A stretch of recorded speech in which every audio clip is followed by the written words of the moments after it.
Total Pro Sports presents the 15 worst excuses in sports.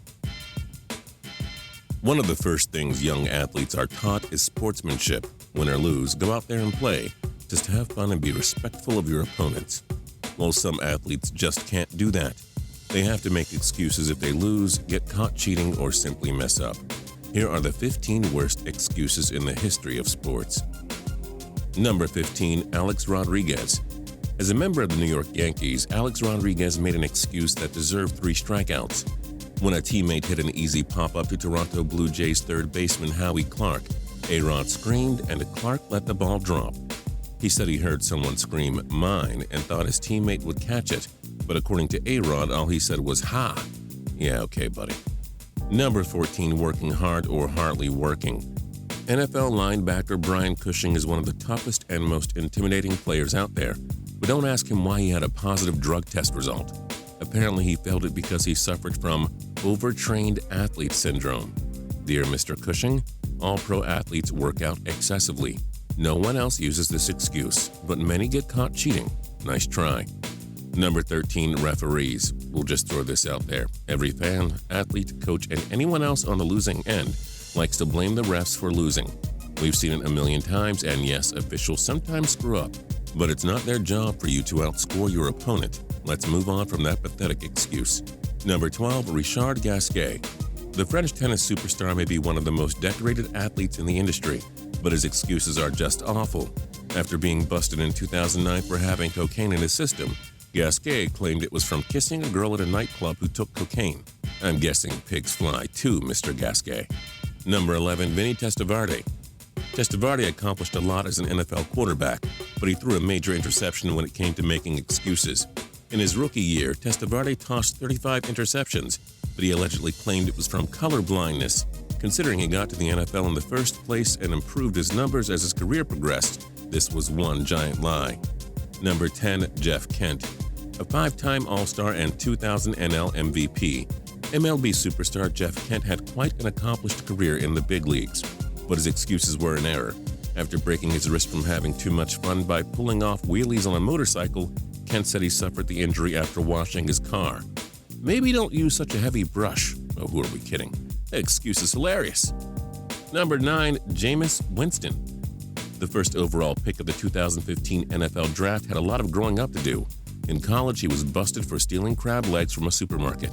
However, Winston said he simply forgot to pay for the crab legs and walked out of the store, rather than admit he tried shoplifting, which isn't something rare. At least he was able to walk away and head into the NFL Draft, pun intended. Number 8, Sammy Sosa. Sammy Sosa was one of the most powerful hitters in the history of Major League Baseball, but his legacy is tarnished with the name linked to steroids. After being caught using a corked bat, Sosa said he accidentally took it from the bat rack and that he used it in practice to hit the ball further and impress kids. All right, Sammy, we'll pretend to believe you if it makes you feel better. Number 7, North Korea soccer. After a disappointing exit from the 2011 FIFA Women's World Cup, the North Korean head coach Kim Kwang-min found a way to cover up the poor finish. The head coach said that the team was tired out after being struck by lightning a month prior while training. We'll go ahead and say this excuse was worse than an own goal in soccer.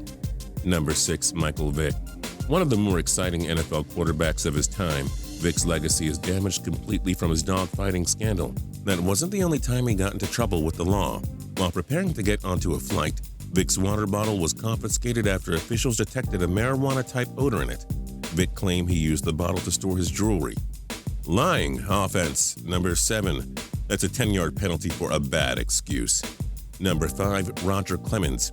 Everybody remembers the 2000 World Series, where Yankees pitcher Roger Clemens threw a piece of Mike Piazza's broken bat at him. But you may not have known his reasoning for it. Clemens said he thought he had picked up the ball. Even if that was the case, aren't you supposed to throw it to first base and not at the pitcher? Number 4, Floyd Landis. The winner of the 2006 Tour de France had his title tarnished.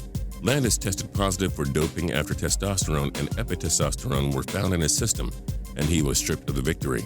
But Landis claimed that this was because of his large consumption of whiskey, and that led to the test results. Sadly for him, no one was really silly enough to fall for it. Number 3, Pete Rose, the greatest MLB player ever to not reach the Hall of Fame. Pete Rose probably shouldn't have bet on baseball games, then he'd be allowed in. But Rose claimed that he suffered from oppositional defiant disorder, where he'd have issues admitting to any wrongdoing. Yes, that was his excuse. Good try, sir. Number 2, Barry Bonds.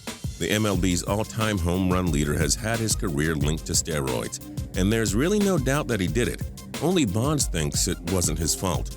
He claimed that when he took steroids, his trainer had told him it was seed oil. We'll leave it at that. And number 1, Tyler Hamilton, the worst of them all. We'll keep it as short as we can. In 2004, officials find red blood cells in Hamilton's system that don't appear to belong to him. He said it was from chimerism, where a twin in a mother's womb dies but leaves cells to a surviving sibling. It does exist, but it's extremely rare.